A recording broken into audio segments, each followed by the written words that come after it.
Halo everyone, kembali lagi di podcast Belakang Panggung. Kita udah lama kenalan ya, dari beberapa episode sebelumnya. Ya pasti kalian tahu lah nama saya siapa. Teman-teman di sebelah kanan juga. Wah, kita datang tamu nih. Orangnya keren banget, ganteng lagi. Waduh, Pak Jobu namanya. Halo Pak. halo, salam kenal semuanya. Oke guys, podcast kita kali ini itu akan membahas sesuatu yang fenomenal. Dan juga, ini pasti dicari nih sama anak-anak Gen Z yang karena ini berurusan dengan cuan. Tahu cuan nggak?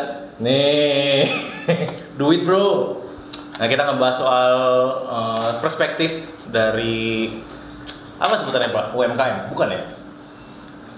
Kalau kita bicara startup ya, Nah. bro ya, itu sebenarnya yang fenomena di luar ini tuh banyak banyak teman-teman di luar itu banyak yang menafsirkan startup itu sesuatu hal yang keren, ada investor, ada namanya founder, yang dimana nanti kayak sebuah bikin perusahaan baru, yang dimana nanti ada investor yang naruh duit di perusahaan tersebut. Tetapi sebagai pengamat dan bisa dibilang ex pelaku startup, ex pelaku startup, sebenarnya startup sendiri itu bisa dibilang hampir sama dengan UMKM, karena kan artinya startup kan start ya, memulai. Jadi perusahaan rintisan sebenarnya. UMKM pun juga kita bilangnya rintisan kan. Kita mau punya ide apa, mau buka apapun itu adalah usaha rintisan sebenarnya. Itu yang pertama. Sebenarnya konsepnya hampir sama untuk kita bicara tentang startup maupun UMKM. Cuma biasanya bedanya startup itu dia mencari masalah.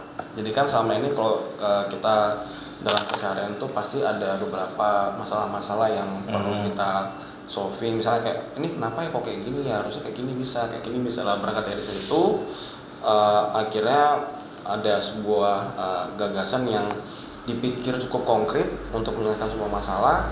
Dipikirlah sebuah produk yang dimana nantinya akan kita coba testing di market dan bisa kita jual ke investor. Gitu sih gambarannya kasarnya seperti itu. Basicnya itu ya, sebetulnya kan sama aja. Sama. Berarti.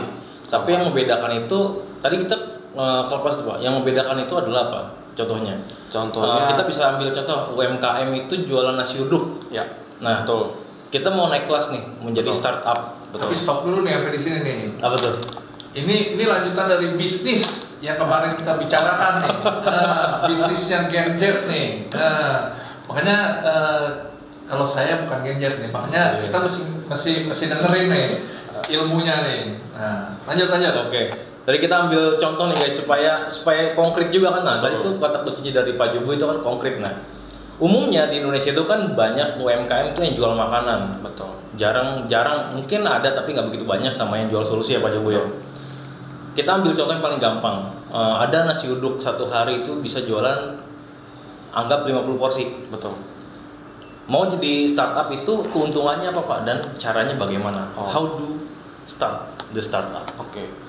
Kalau kita bicara tadi contohnya jualan nasi uduk ya, Iya, nasi pasti uduk. kan kalau di bisnis kan semuanya pasti berhitung ya dari berapa cost yang akan digelontorkan, dan mana kita bisa menghitung forecasting atau proyeksi ke depan nih sebenarnya nasi uduknya akan bisa sejauh mana sebenarnya semua ketakar. Kalau bedanya startup di mana? Yang pertama yang pasti kita bisa memastikan bahwa bisnis nasi uduk ini dalam waktu sesingkat-singkatnya, misalnya 3 bulan, 6 bulan, kita bisa ekspansi 10 kali lipat hingga mungkin bisa 100 kali lipat. Caranya gimana?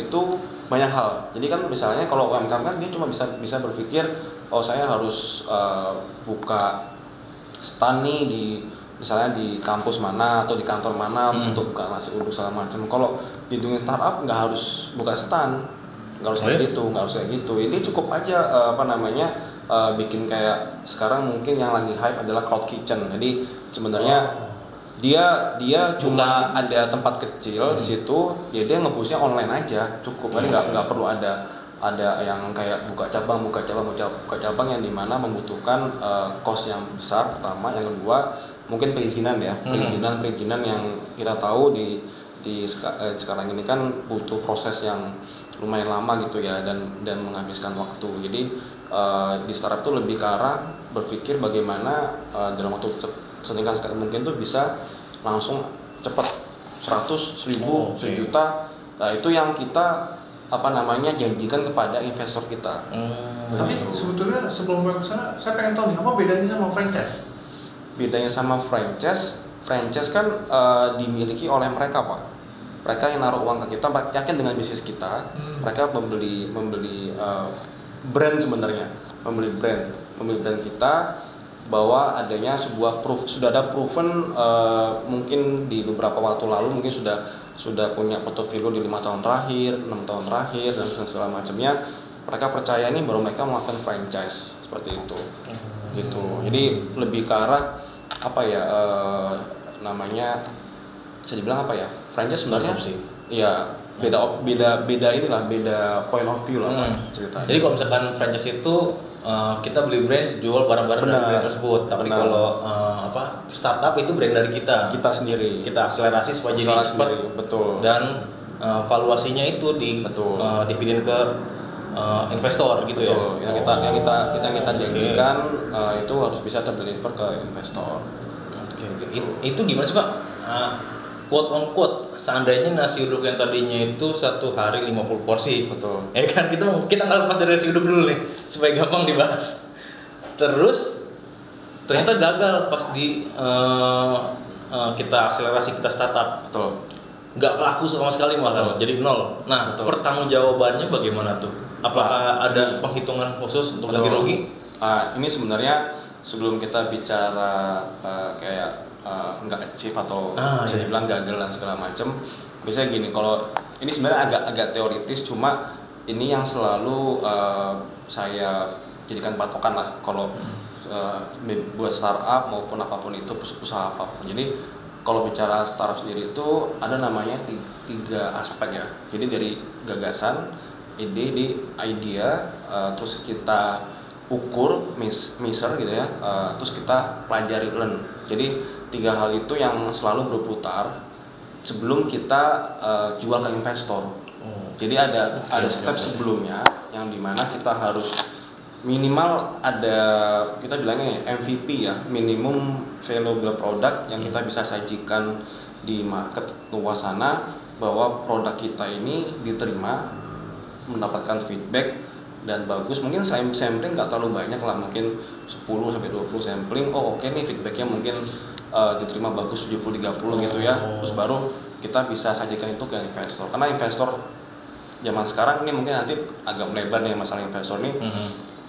Appetite-nya sudah berubah sekarang ini, sudah shifting. Nggak bisa nih kita flashback maybe 10 years ago atau mungkin 2010, 2009 tuh yang dimana kita belum punya produk tapi kita bisa menjual dream kita kepada investor. Jadi ada perubahan itu. Jadi masuk ke tadi yang ada kerugian dan segala macam.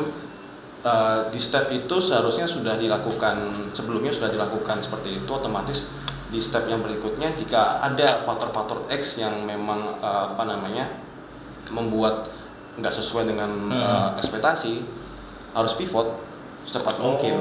Ganti jualan, entah ganti jualan, entah dia harus kolaborasi dengan siapa. Jadi kita harus benar-benar bisa pivot bisnis itu. Gila. Harus secepat itu namanya startup. Jadi kayak biasanya kalau soal bilangnya agile lah, inilah, ya itu memang harus seperti itu. Startup itu nggak cuma akselerasi dari bisnis, tapi kita juga gesit ya Pak. Harus. Seandainya ada yang nggak achieve, mesti cari peluang baru. Betul. Supaya bisa diterima lagi sama masyarakat. Betul. Gokil bro, mateng otak lo.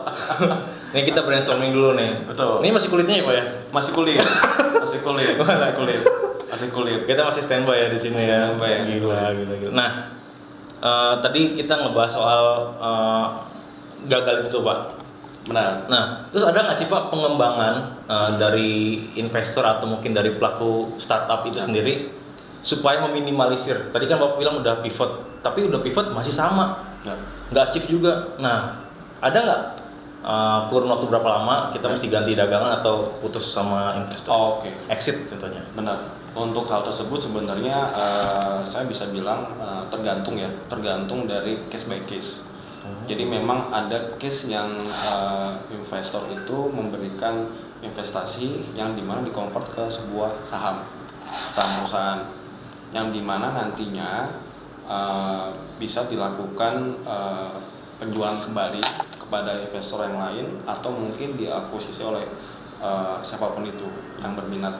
Itu yang pertama. Case yang kedua biasanya memang ada namanya soft loan investor, itu ada. Jadi memang berupa loan tapi lebih soft daripada bank konvensional, itu ada. Itu memang harus ada pengembalian.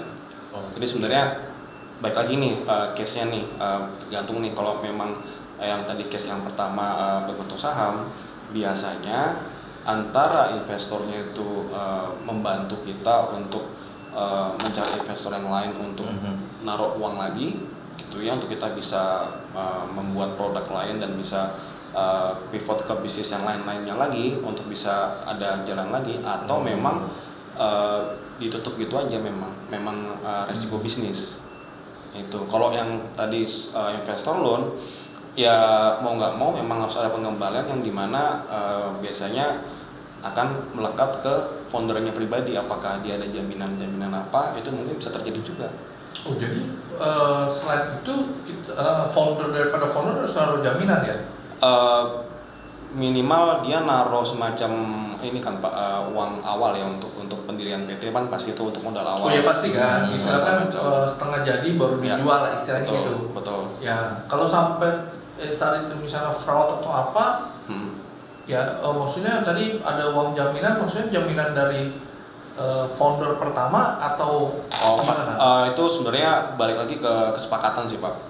Oh tetap Semua kesepakatan, kita nggak bisa saklek di sini karena memang kan bisnis kan ini ya abu-abu ya, nggak ada yang kepasti, nggak segala macam. Jadi kembali ke kesepakatan. Cuma case-case yang pernah saya dengar ya dari teman-teman itu memang ada beberapa yang suka ya mau nggak mau harus kembaliin dari mana, dari aset pribadi mereka masing-masing. Serem gitu. juga ya. Iya berarti nggak 100% Gitu. ini juga ya? Bener. Kalau mendapatkan sebuah, jadi gini, kalau investor yang seperti itu memang bisa dibilang high risk lah.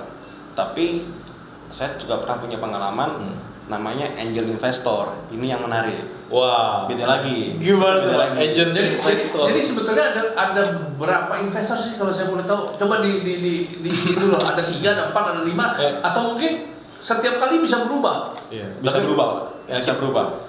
Tapi kalau saat ini sih yang hype-nya sekarang itu ya, itu angel investor. Angel investor ini bisa berupa perseorangan atau perusahaan, yang dimana dia tidak mengharapkan pengembalian, dia memang ingin mengekspansi sebuah bisnis, mencoba sebuah bisnis yang dia tidak berharap itu uangnya kembali. Wow. Wah, ini menarik. Itu angel invest. Namanya angel investor. Ya, Angel investor. Dia jadi malaikat. Bener-bener angel ini. Ini bener-bener angel ini. Wah, hebat ini, hebat. Tapi kalau saya boleh tahu nih, di muka bumi ini nggak ada angel kan? Ini dari mana? Angel ini dapat uangnya dari mana kan? Kan nggak mungkin tiba-tiba dia dapat uang. Betul lah, itu kita biasanya bilang itu apa ya, agnostic investor biasanya. Jadi memang Tidak beragama. yang apa ya, tipenya memang orang-orang gila, memang orang-orang gila yang mereka biasanya mereka bukan melihat bisnisnya, melihat orangnya biasanya. Jadi ini kayaknya apa namanya, lihat orangnya oke segala macam, dia mau invest. Kebetulan itu happen sama saya kebetulan sebelumnya. Itu saya pakai angel investor. Boleh cerita nggak Pak pengalaman itu, Pak? Memang tutup, tapi saya nggak ada pengembalian apapun. Nggak ada pengembalian apapun sampai sekarang, nggak ada pengembalian. Guys, boleh tanya nih angel investor nanti. biar komen aja, biar tanya apa penyobu nih. Saya juga pengen nanya sih abis ini, tapi itu private. Itu 1 banding sekian inilah bisa nemu orang yang seperti itu ya. Jadi memang bisa itu keberuntungan kalian, bisa itu memang apa namanya macam-macam lah itu untuk ketemu angel investor itu ya. Ya, kembali lagi ke tadi ke masalah startup gitu kan. Kalau angel investor itu spesial lah. Special case itu, special case. Nah, kalau yang tadi kan berarti investor ada yang menuntut supaya kita kreatif, supaya bisa cepat kembali dia punya Betul. investasi, Benar. atau mungkin ada lagi macam apa lagi nih yang ada lagi? Sementara sih baru itu ya Pak, baru yang modelannya yang pertama kayak soft loan tadi saya bilang, saya yang kedua tadi modelnya kayak oke, kita naruh uang segala macam, tapi di tahun berapa usaha kalian bisa mendapatkan profit, misalnya 5 tahun lagi, 6 tahun lagi, dan setelah profit baru kita bisa IPO ataupun jual perusahaan itu. Jadi dia tidak mengharapkan pengembalian di awal, cuma di endingnya dia sudah langsung statement di tahun sekian harus bisa mencapai segini, harus bisa terjual sekian gitu. Jadi ada semacam apa ya? Jadi ada KPI gitu. Ada KPI tersendiri memang. Ini kenapa kok kayaknya kita lihat kan beberapa tahun ke belakang yang mungkin sekarang sudah besar ya. Kok kayaknya dulu murah banget nih, sekarang kok kayaknya makin lama kok agak mahal sedikit sekarang nih gitu kan. Ya itu tadi, mereka dulunya mungkin masih mencari market, masih untuk mengakuisisi market, memonopoli market gitu ya. Setelah dapat marketnya, kita ketergantungan, ya mau nggak mau kita pasti willing untuk berapa harga pun itu Beli deh pokoknya. kita pasti pakai. Ya, ini sebetulnya agak kalau saya boleh ngomong ya, agak ke arah monopoli lah ya. Betul. Ya. Secara tidak langsung. Ya, secara tidak langsung. Secara Jadi langsung. ya kita quote and quote ya. Ya. Ini disclaimer nih ya. Seperti kita marketplace kan banyak nih. Banyak banget. Ya, mereka itu saling istilahnya bunuh-bunuhan untuk menjadi yang bisa monopoli pasar sebetulnya. Yes. Ya, sekarang tinggal beberapa, mungkin ya sekarang monopoli pasarnya sudah terlihat gitu kan. Ya kita nggak ngomong lah, jadi ada muncul biaya jasa, Ya. ada muncul biaya yang lain, yang kita nggak bisa nolak sama sekali, karena kita sudah benar-benar tergantung sama itu gitu. Ya memang kalau kita boleh ngomong, COVID ini yang mempercepat terjadinya seperti ini kan. Betul. Gitu. Nah Betul. ini masalah desain atau tidak, ya saya kurang tahu lah. Nah itu di luar kuasa kita itu. kita nggak tahu kalau hal kayak gitu. Oke, Pak tadi kan udah cukup serius tuh Pak, segala macamnya dari start kita mulai nasi uduk, terus juga pengembangannya akselerasi kayak gimana.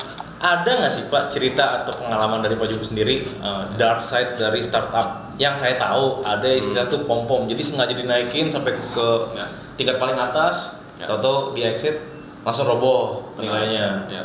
Nah itu ada pengalaman nggak Pak dari Pak Jubu sendiri? Atau mungkin ada fenomena yang bisa diceritain?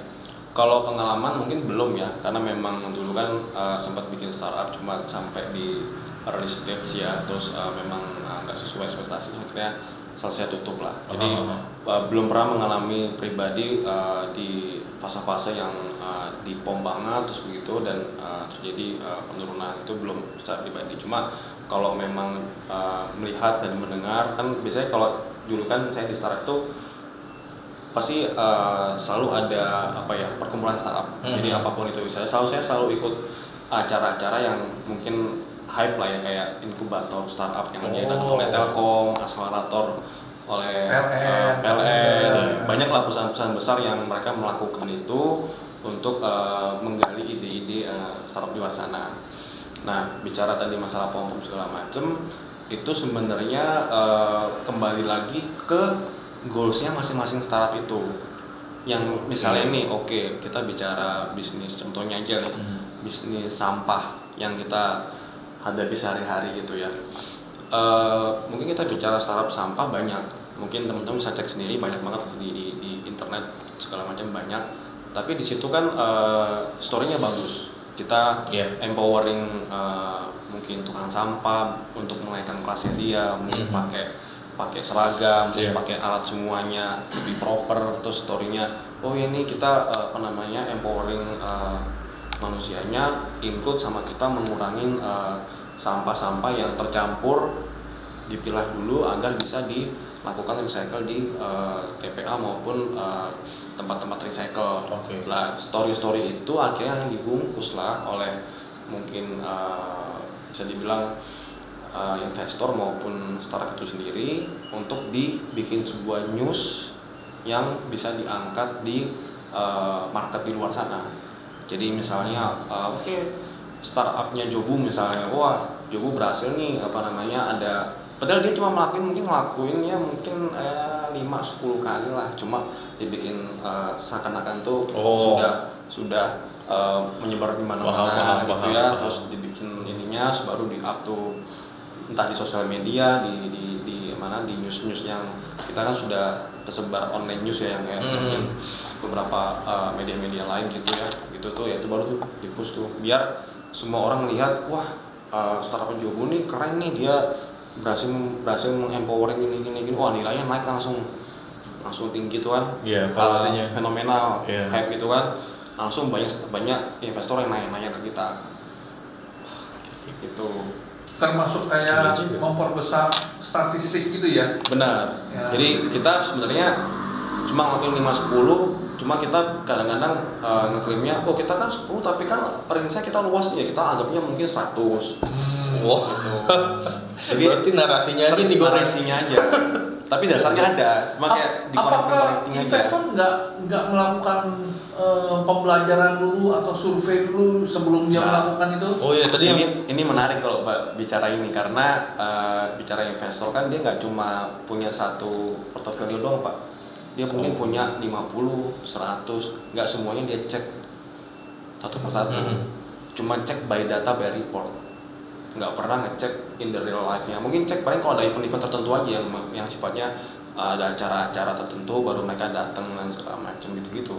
Ya, cuman kalau kita kan old fashion ya. Benar. Jadi kalau zaman dulu itu kalau para bos-bos pemilik perusahaan berkumpul itu kan dia orang biasanya ngecekin satu-satu juga. Betul. Ya, nggak mungkin dilosin bahwa oh ini cuma saya lihat data gitu. Dia orang pasti ada audit lah, ada mungkin apa kalau nggak ya forensik lah atau apalah, saya kurang tahu. Tapi kalau di startup itu gimana? Kalau yang Bapak tadi bilang kan itu uangnya dia sendiri Pak. Iya, makanya kan kita Benar. bilang old fashion. Old kan, fashion. gitu. Kalau di startup kan venture capital ataupun investor tuh bukan uang mereka semua. Oh, jadi maksudnya mereka pun mengumpulkan uang dari para investor yang lain gitu. Yes. Oh. Ini mungkin oke. lebih sedikit ya buat kalian. Jadi venture capital itu sebenarnya bukan pemilik fundingnya, itu bukan. Mereka punya, ada lagi di atas itu kita bisa bilangnya namanya macam-macam, ada family business apa gitu ya, misalnya ada lagi LP itu namanya limited partner, yang dimana mereka punya uang mungkin di overseas sana, di luar sana, yang mereka memang harus berputar uang itu. Nah, hadirlah venture capital ini untuk pitching ke mereka bahwa mereka bisa untuk memutar uang mereka di misalnya di Indonesia gitu ya, dan bisa mengembalikan di misalnya 5 tahun 8 tahun ke depan dengan harga mungkin nggak tahu saya, mungkin tergantung ya, bisa 2 kali lipat, 3 kali lipat, tergantung kesepakatan seperti itu. Baru mereka dapat uangnya itu sebenarnya. Jadi sebenarnya bukan uang mereka cuma memasukkan market, makanya mereka bisa, venture capital bisa invest di banyak perusahaan startup. Misalnya kita bisa bilang apa ya, invest di banyak basket lah kita bilangnya ya, keranjang lah ya, misalnya 5 mati ya 45 startup masih hidup, di konsolidasi masih untung. Nah, ini menarik nih ya. Gitu. Kalau sekarang tipenya begini nih, Benar. investor. Kalau zaman saya dulu tuh mungkin lebih terkenal dengan nama fund manager. Yes. Dia mengumpulkan dana masyarakat, dia perputar, dia tahu resikonya, tapi dia paling tidak bisa mengembalikan, ada garansi income-nya itu kalau nggak salah. Kalau saya, ya kalau begini juga mungkin garansi income-nya ada, cuma dibungkus dengan banyaknya perusahaan yang mana hidup yang untung gitu kan? Yes. Yang enggak ya udah. Ya udah. Oh, oke. Makanya muncul kayak, kan ini tutup rugi, tapi kok kenapa nggak ada pengembalian? Ya memang di atasnya dikonsolidasi, memang nggak ada masalah secara konsolidasi. Tapi sebetulnya kalau begini nih agak ke kiri ya tadi ya, bisnis beginian ya, benar nggak? Iya. Enggak, kalau kita ngomong di belakang ya, sorry ya, disclaimer nih ya. Sekali lagi disclaimer ya, karena saya old fashion, mungkin bisnis guy orang baru gitu ya. Benar, orang baru. Ya, kita cuma pengen tukar pikiran aja gitu. Benar nggak sih agak ke kiri-kiri gitu? Indikasi ada, Indikasi ada sih Pak, emang agak jadi ada sih. Ya, agak ribet juga ya bisnis beginian ya. Benar, seru-seru juga ya. Jadi nggak tahu juga ya apa ya, entah ini merupakan bisnis yang bagus apa tidak, ya kita nggak ada yang tahu. Malah saya mikir, saya malah bisnisnya di founder sebenarnya. Founder udah ngabisin waktu, ngabisin apapun, mungkin keluarga, dengan keluarga segala macam dan yang lain dan lain-lain. Belum tentu dia yang jalanin dia bisa besar, belum tentu gitu. Nyari investor sana sini belum tentu mereka dapat, mungkin dapat pun justru yang saya lihat aja sini sebenarnya founder-founder di sana itu bukan titelnya founder terus kita kayak paling mencari segala macam, justru mereka yang paling suffer sebenarnya. Jadi capek di antara yang lain. Paling capek sebenarnya. Dia harus memastikan dari end to end semuanya, dari merintis sebuah ide sampai bisa terlaksana, sampai bisa mungkin besar gitu ya, punya pegawai sampai ratusan ribuan mungkin gitu ya. Itu semua sebenarnya saya lebih ngeliatnya dari sisi founder sih memang. Tapi kalau jujur kalau kita lihat ya, sorry nih ya, disclaimer nih, kita nyebut merek masalahnya ya. Merek ya. Ya mungkin kayak Gojek lah kita tahu Boleh ya. Gojek. Ya ini disclaimer nih ya, saya nggak tahu dalamnya, ini cuma kita punya opini aja. Foundernya kan nggak terlalu sibuk sekarang. Betul. Nah, yang sibuk siapa itu? Sebenarnya kalau bicara yang tadi Gojek kan sebenarnya sekarang kan statusnya sudah merger ya dengan Tokopedia. Emang itu merger secara solid? Sudah. Merger? Sudah. Jadi tidak ada Tokopedia, tidak ada Gojek? Gabung sekarang, Goto sekarang kan. Gojek, Oh, Goto, kalau setahu Tokopedia. saya nih, sorry ya. Kalau setahu saya dulu itu saya beranggapan bahwa Gojek tetap ada, Tokopedia ada, cuma saham sedikit aja yang dia mergerin jadi Goto. Ya, itu Itu mungkin yang dia bring up, masukin ke dalam IPO. Tapi secara totally-nya nggak masuk itu semuanya. Oke. Karena mungkin kapitalisasinya terlalu besar atau apa, saya kurang tahu. Mungkin ya. Gitu. Benar nggak sih? Kalau bicara ke sana mungkin saya nggak terlalu update Pak. Yang pertama yang itu. Cuma kalau mengikuti dari perjalanannya Gojek dari awal gitu ya, sebenarnya saya cukup agak banyak tahu. Di awal Gojek berdiri itu kebetulan angel investor saya sebelumnya ini beliau yang mengajari foundernya Gojek untuk bikin bisnis plan-nya Gojek di awal tahun 2008 sebenarnya. Lama banget. Tahun 2008 dia tuh bikin namanya, dulu bukan Gojek dulu namanya Ojol, ojek online. Ini agak story dikit nih, story ke belakang, namanya Ojol. Terus angel investor. Tapi disclaimer nih ya. Disclaimer.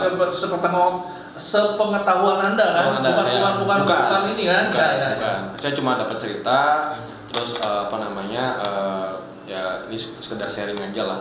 Terus angel investor saya mengadopsi bisnis plan kan pada saat tahun itu kan di US atau di luar sana sudah hype tentang ini Uber. Betul.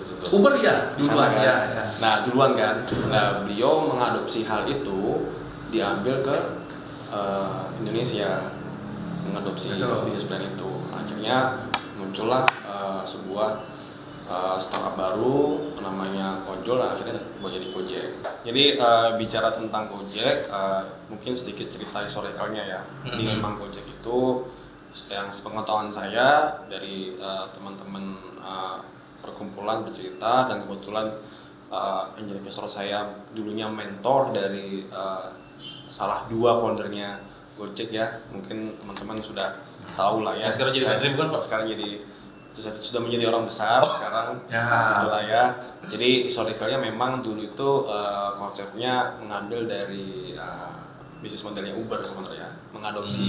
Tapi zaman itu ada banyak ya, ada munculnya Grab, kebanyakan. ya? Benar banyak. Tapi itu di tahun yang sama Pak? Di tahunnya enggak, Uber sudah duluan. Bukan ya? Uber duluan. Ojol yang di Indonesia itu loh maksudnya. Baru ada Gojek. Pada tahun 2008 dulu masih pakai handphone kalau nggak salah, masih pakai handphone. SMS kalau salah. Iya. Maksudnya masih pakai inilah, belum pakai teknologi lah. Belum.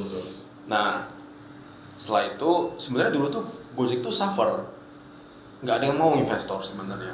Oke. Mungkin sekitar 2-3 tahun lah, nggak ada sebenarnya yang mau. Konsep bisnis itu nggak ada yang mau, segala macem. Nah ini menarik sebenarnya.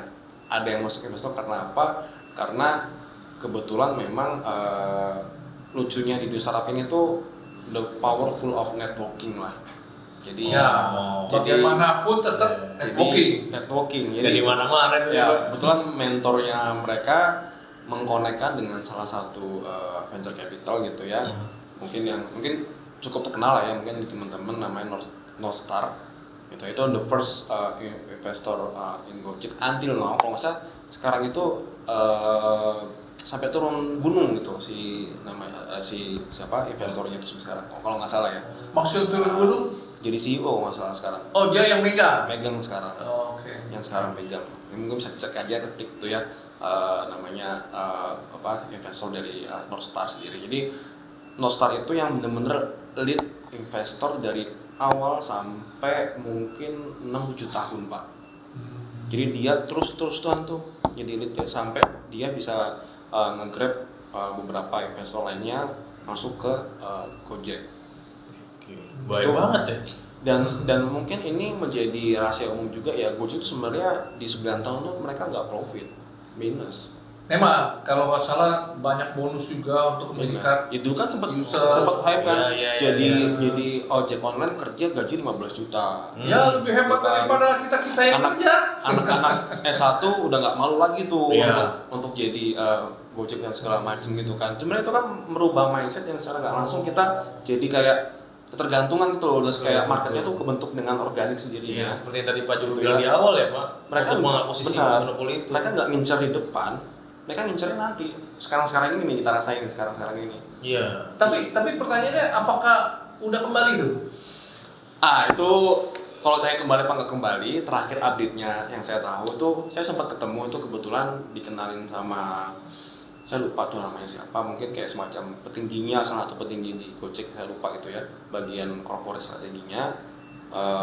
Saya sempat ngobrol-ngobrol, memang di tahun lalu harusnya targetnya tuh sudah EBITDA positif di tahun 2023. Setelah 9 tahun.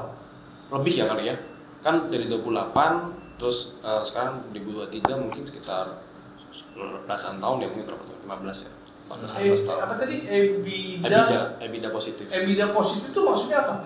Dia sudah untung. Sudah bisa dibilang, kan biasanya kalau di perusahaan tuh kayak ada cash flow operasional segala macam gitu ya. Di dalam cash in sama cash out-nya ini sudah nggak minus posisinya. Oh, tapi belum untung dong berarti. Belum untung banget, tapi sudah menuju trennya positif. Oh, gila 15 tahun ya. 15 tahun bro. Tapi kalau saya salah nggak tahu ya, cuma seingat saya nih. Iya nggak apa-apa. Tapi ini kan maksudnya pembelajaran buat kita. Kadang-kadang ya memang kalau kita ngelihat startup itu kan wah gitu kan, ya. Gampang, wah ini perusahaan hebat. Tapi ternyata agak sedikit serem juga nih kayaknya. Perjuangan banget ya Bang. Iya. 9 tahun nasi uduk 9 tahun. Wah, itu di mana ya? Kebun kacang kali ya, kebun kacang. Jadi lebih, Pak. Gila guys, ini podcast yang paling serius nih sepanjang episode kita. Sedikit ketawanya. Sumpah. Ya. Agak mikir ya. Agak mikirnya bener-bener mikir gitu ya. Justru kan zaman-zaman sekarang ini kita kalau mau bikin bisnis ini agak jujur agak lain gitu ya. Benar. Judul film tuh Pak. Iya. Ada podcastnya kalau salah gitu ya. Tapi bukan. Tapi ini memang benar-benar different area dan mungkin ya kalau saya boleh bilang ini generasi yang beda sama sekali. Gitu. Nah, potongannya itu mungkin ada di COVID itu. Potongannya ya. Betul. Saya tapi nggak tahu juga. Tapi kalau kita lihat startup itu kan sebetulnya udah 10 tahun dulu di belakang itu udah banyak gitu kan. Banyak. Ya, cuman ya karena saya belum pernah tahu startup seperti apa, tapi dengan adanya Pak Jobu di sini, saya lebih terbuka nih. Bagaimana sih sebetulnya startup itu berjalan gitu loh. Cuman yang pertanyaan saya, kok mau ya investor ya? 10 tahun bro, belum balik loh. Mendingan gua beliin dolar tuh 10 tahun dari 2.500 zamannya presiden dulu tuh. Sekarang udah berapa nih? Udah 16.000 nih.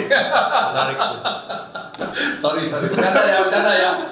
Oke. Lalu apalagi yang kira-kira bisa kita gali dari Pak Jobu? Nah, tadi yang soal investor benar juga tuh Pak. Apa sih ketertarikan investor untuk menginvest uangnya? Pasti nggak sedikit kan? Benar. Ke UMKM atau mungkin startup. Benar. yang mendorong mereka itu apa? Supaya punya bisnis kah? Supaya punya yang tadi gue bilang naruh di basket siapa tahu ada yang untung. Nah, apakah cuma cara itu yang dia punya atau kenapa sih dorongannya? Sebenarnya investor sendiri kan mereka punya point of view sendiri ya untuk mereka berinvestasi. Mungkin yang saya pernah pengalaman beberapa pitching ke beberapa investor dan lain-lain itu memang mereka rata-rata ngelihatnya future. Mereka ngelihat kondisi sekarang Indonesia seperti apa. Mereka ngelihat bisnis yang kita tawarkan atau ide yang kita tawarkan itu apakah di masa depan tuh apakah akan booming atau enggak. Kan kita kan bisnis kan sebenarnya nggak ada kepastian ya ke depan. Ini mereka kayak berpikir oke ini yaudah invest dulu deh sekian, yang lain lagi kayaknya oke nih ya udah invest aja banyak aja, kita nggak ada yang tahu ke depan nih yang paling maju gimana kita nggak tahu. Tapi mereka punya intuisi sendiri bahwa mereka ini punya potensi bisnisnya bisa menyelesaikan masalah di masa depan gitu. Jadi ini sebentar deh, ini ada pertanyaan yang menurut saya agak sedikit saya terbebani nih. Bisnis startup itu selalu dengan teknologi atau tidak? Oh lah ini ya ini sempat tadi lupa kita bahas sebenarnya. Ini pandangan saya pribadi nih, tapi kalau teman-teman punya pandangan yang lain boleh, kan kita boleh berpendapat ya segala macam. Sebenarnya startup itu tidak selalu harus memakai teknologi, Pak. Bro, jadi nggak harus selalu. Teknologi itu hanya support system di mana kita lebih mudah mengakses informasi saja dan ngeboostingnya lebih cepat atau lebih luas saja sebenarnya. Sebatas kayak pendukung aja sebenarnya. Selain itu ya balik lagi core bisnisnya harus jalan sebenarnya. Jadi nggak harus banget menurut saya pribadi ya. Nggak harus banget. As long bisnis kalian itu memang memecahkan sebuah masalah apapun itu dan dicari oleh orang-orang, ya itu bisa jadi startup juga. Nggak harus kita harus kayak bikin aplikasi nih nanti gini. HP kita satu HP sudah berapa aplikasi yang kita pakai, mungkin puluhan. Nah, kita boro-boro kita bukain semua dalam tiap hari, enggak kan sebenarnya. Itu sebenarnya itu sih menurut pandangan saya sih. Bro, suara masuk bro. Lu tadi siapa yang ada suara itu? HP siapa itu tadi? Enggak. Silent. Suara TikTok lagi benernya? Enggak. Sembarangan lu.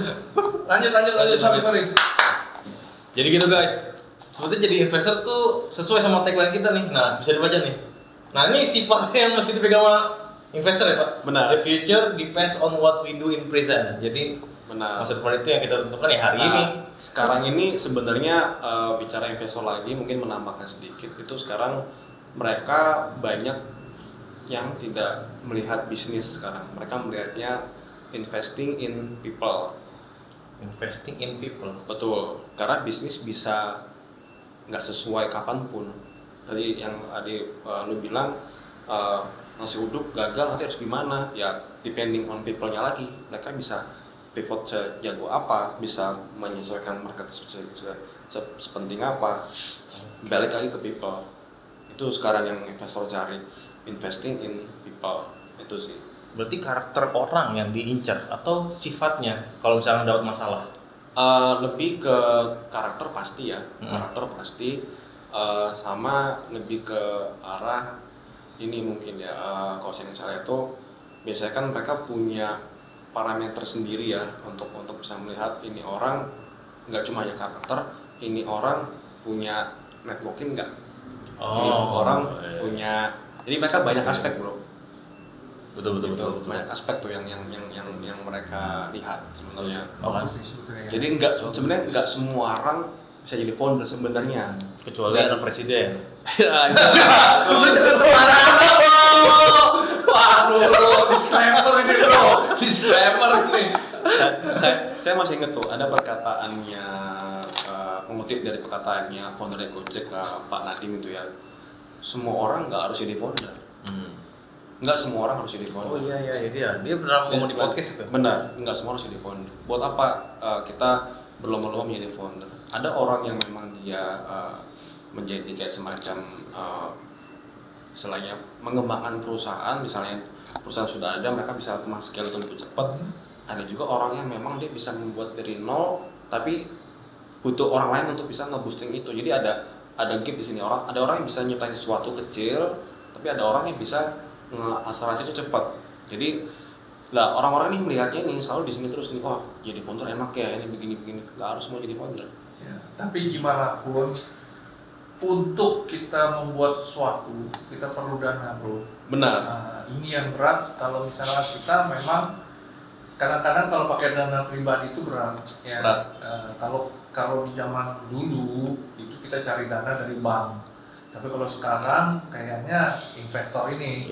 Ya, cuman ya kembali lagi ini adalah bisnis masa depan. Tapi saya nggak tahu ya ke depannya gimana. Mungkin ini bisnis Betul. 20 tahun lagi udah nggak populer. Ya, sekarang sudah mulai saya bisa klaim ya, mulai back to basic, back to konvensional bisnis. Setahu saya biasanya kalau orang-orang kaya ngumpulin duit itu kan fund manager. Benar. Dia main di falas, main di saham. Ya. Ya tentu falasnya bukan falas cuma Indonesia tapi dunia. Saham juga saham dunia. Jadi ya fund manager lah.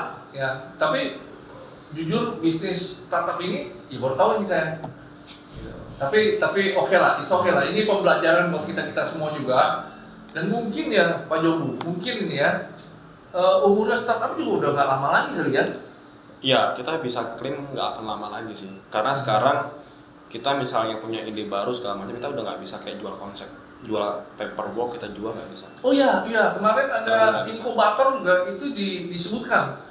Sekarang kalau kita mau bikin startup itu bukan cuma jual ide dan paper, tapi ada ide, ada solusi dan kapan Ya. bisa untung. Benar. Gitu. Benar itu. Benar. Bicara inkubator sebenarnya cukup menarik Pak ini. Jadi banyak kampus-kampus yang banyak menyelenggarakan inkubator, tapi banyak juga kampus-kampus yang menyelenggarakan itu, tapi mereka pelakunya malah pelaku bukan orang-orang startup kebanyakan. Jadi istilahnya, termasuk saya di pengalaman nih ikut inkubator, memangnya yang ngajarin saya tuh pernah bikin bisnis, pernah bikin startup belum tentu juga. Itu pembahasan beda lagi nanti, itu panjang itu. Oke. Next round. Nanti berikut lagi. Iya, karena kok bicara bisnis kan memang ada kuliahnya bisnis tuh. Tapi kan namanya di real life bisnis kan harus banyak orang praktisi yang experience ke arah sebelah situ, nggak cuma hanya Saya setuju itu. teori dan segala macam tuh. Nggak bisa sih ya. Nggak bisa. Kadang-kadang kita perlu dengar sama pengusaha-pengusaha yang udah hebat. Yes. Mungkin dia tidak sekolah dulunya, tapi dia bisa hebat seperti itu. Kita mesti tahu sih memang. Benar. Ada beberapa pelajaran yang kita tidak dapat di kuliah. Nah, bicara inkubator lagi ini ada darksetnya juga. Mereka ngundang, tapi sering nggak ada feedback lanjutannya lagi. Tapi mereka ngumpulin semua ide-ide untuk mereka kolek. Betul. Nah itu Next, menarik. itu Pembahasan yang menarik itu. Itu menarik Pak. Saya juga pernah, saya pernah ngerasain yang kayak gitu tuh. Pernah itu menarik itu sebenarnya. Itu oke. Tapi sebetulnya dari semua ini mungkin kita ambil maknanya dulu nih Ya. dari pembicaraan ini. Kira-kira apa nih Pak? Ya. Sebetulnya sih kalau misalkan dari saya sih Pak, dari yang Pak Jobo jelasin tuh, itu udah bagus banget sih. Thank you Pak, udah sharing hal-hal yang notabene itu penting untuk kita terima. Pertama soal UMKM itu bisa diakselerasi. Bisa. Dan startup itu nggak selalu soal melulu teknologi. Betul. Yang jelas itu solusinya terus selesaikan ya Pak ya. Yes. Yang keren tadi tuh quote-nya itu bagus ya, yang angel investor. Nah itu hanya orang beruntung. Artinya kalau misalkan mau jadi startup yang sukses, keberuntungan lo tuh masih bagus. Iya, betul juga. Ya justru mesti ada angel yang di belakangnya. Iya, benar. Itu sih. Benar. Kalau dari Pak Inu gimana Pak? Keren sih, Pak. Kalau saya ini menarik nih ya, masalah startup gitu kan. Dulu saya berpikiran bahwa wah ini semua bisnis harus zaman sekarang harus startup, tapi ini kalau menurut saya cuma trending aja nih, trending nih. Ya dulu kayak mungkin skema ponzi zamannya ditemukan itu trending. Salah nggak? Nggak salah di zamannya. Tapi begitu sudah piramidnya sudah gemuk, mulai baru salah, gitu kan? orang sudah mulai kehabisan dana, baru mulai salah. Ya, judulnya startup juga saya rasa juga pada awal ditemukannya sih bagus ya, dan mungkin jadi solusi. Tapi kalau lihat begini, waduh, saya cuma berpikir ini uang dari mana ini? Ya. Tapi good lah. Ini pengetahuan kita tentang apa sih startup itu, gitu. Jadi semua orang bisa baca kembali, mungkin oh ya saya mau jadi startup, oh saya harus founder, bagaimana langkah startup gitu. Tapi kan ini baru awal nih, mungkin nanti ada sesi kedua, sesi ketiga. Pasti dong, ya, pasti lah. ya. Wah, Pak Jokowi Karena master. ini baru kulit nih, kita ngomong baru kulit nih, jujur kita baru kulit. Karena juga Pak Jokowi ini kan mereka sudah ngelakuin gitu di dalam bisnis startup gitu. Ya kalau saya sih jujur ya baru kulit-kulit dan suka nanya aja. Sebetulnya pengen nyoba juga. Tapi beruntung nggak Pak? Hah? Kalau nggak beruntung nggak usah nyoba nih kan. Sesuai garis tangan gitu ya. Iya. Sesuai garis tangan tuh. Oke guys, nah ini udah cukup lama sih kita ngobrol dan kayaknya ini episode paling serius yang kita dapat ya. Wah, thanks berat Pak Jubu udah ngasih insight yang keren banget. Jadi kita tuh otaknya nggak cuma digantung ya, jadi Ya. buat mikir juga. Thank you Pak Jubu. Oke, Sama-sama. kita udah di ujung acara dan udah cukup lama kita ngobrol. Oke, kita tutup guys. Dah. Makasih ya.